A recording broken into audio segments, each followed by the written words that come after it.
Ni kweli alikuwa ni mtu mzima, lakini sio mtu mzima kivile, ni mtu mzima wa makamo. Alikuwa na miaka 51 tu. Alikuwa na changamoto ya kupungukiwa na nguvu za kiume, yaani performance ya tendo la ndoa ikawa imeshuka. Lakini kwa bahati mbaya au bahati nzuri, alikuwa ameoa kabinti kadogo kwa miaka 25.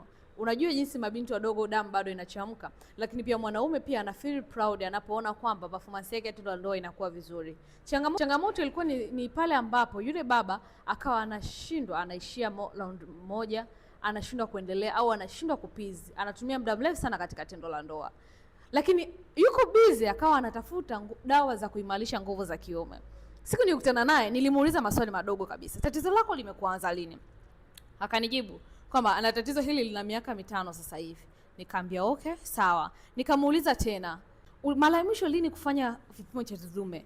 Hakufanya. Najua hata wewe huenda unahangaika kutafuta dawa tezi dume lakini haujawahi dawa ya nguvu za kiume lakini haujawahi kutafuta kufanya kipimo chochote cha tezi dume, si ndio?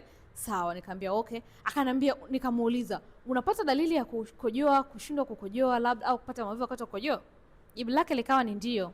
Nikamwambia okay. Mkojo wako unaluka? Akasema hamna, yani pressure ya mkojo ni ndogo sana. Nikamwambia wao, sawa. Nikamuuliza swali lingine, vipi maumivu ya mgongo, nyonga au kichefuchefu? Akamwambia hiyo hali inanitokea mara kwa mara na uoga, sijui shida ni nini. Nikamwambia okay, sawa. Lakini akaniambia pia akimaliza tu tendo la ndoa anachoka vibaya mno na usingizi mzito unampitia pale pale. Nikamwambia basi mimi suluhu lako ninalo. Tulienda naye ndani ya mwezi mmoja na nusu, na huyu mtu akamaliza tatizo lake vizuri sana, na mpaka leo anafurahia ndoa yake. Hajutii kunifahamu wala hajutii kuchukua program ambayo nilimuelekeza kwa muda huo. Sasa hii nimesimulia ili kwa mtu ambaye unateseka au una hizo hali unazipitia na unafikiria, je, nitafanyaje? Nawezaje kutoka katika hii hali? Madam Nailat ni nguli na mtaalamu wa hizo changamoto.